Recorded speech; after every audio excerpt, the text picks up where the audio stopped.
Thank you for visiting printwatkins.com. In this video, I will demonstrate how to upload, crop, and place images on your project. I will also show working with layers. First, we want to start with uploading an image. Log into your account and go under My Account section on the left side of the page and click on Images.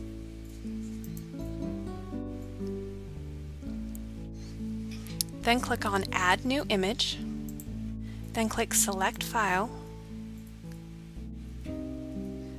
Select the file you want to upload and then click Open. This process can take some time, so please be patient while it uploads your photo.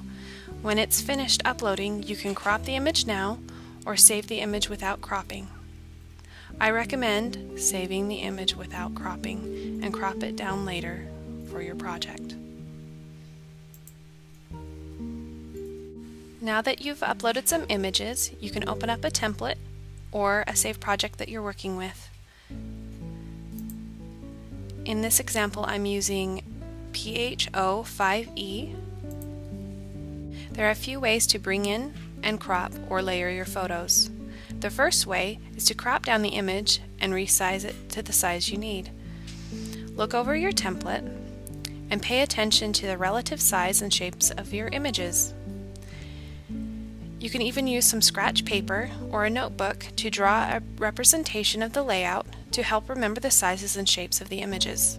Now that you've looked at the sizes and shapes, you can save your project if you've made any changes at this point, because we are going to navigate away from this template and go back to our images under our account. Now we need to go back into Images. Find the image that you want to crop and click on Crop Image. Now you need to crop down the image to the relative size and shape for the template. Drag the crop box and resize it to the size you need.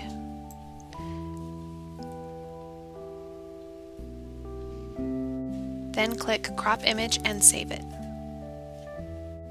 Now go back into your portfolio and open the template that you're working on by clicking Edit.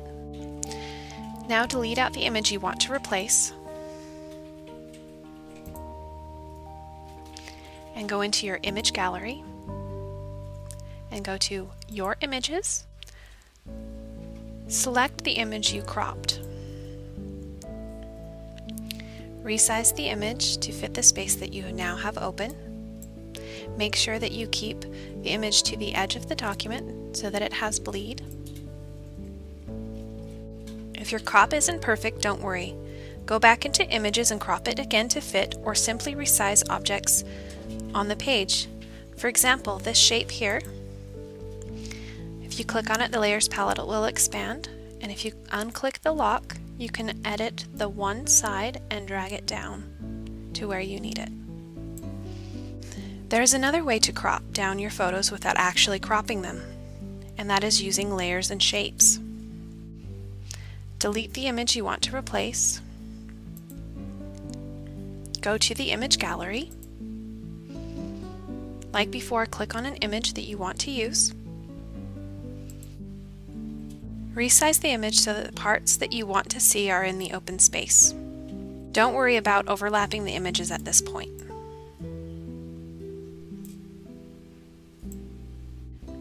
Now we want to open up the Layers palette. Click here to open up the Layers palette and move it so that you can see it. Your photo that you're working on should be at the very top of your palette. You need to move it below all the other images. To send your photo to the back, you can use this icon, which is Send to Back. Once you click on it, it will drop the image to the very bottom of the Layers palette. Click on the Shape tool and draw a box that covers the undesired content. Remove the stroke and change the fill color to the background color. This will only work if the background is a solid color. Draw another box to cover the top of our image. Remove the stroke like we did before and make sure the fill color matches your background color. At this point, it doesn't matter if the boxes cover any of the other content. We simply need to move the shapes behind the other photos so that they are not covering the photos we don't want cropped. So, for example, this shape, we want to move below this image layer.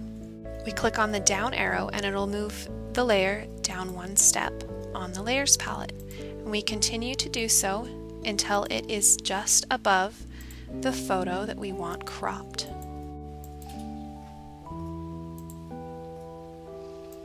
Now the shape is just above the image. We want to do it with the other shape as well.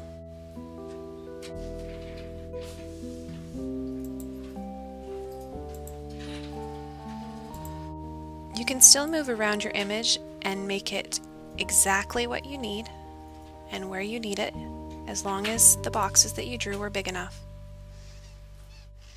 These templates are fully customizable. Don't feel stuck with the pre-provided size of graphics or colors. Play around and be creative. We hope you enjoyed designing with us, and thanks for using PrintWatkins.com.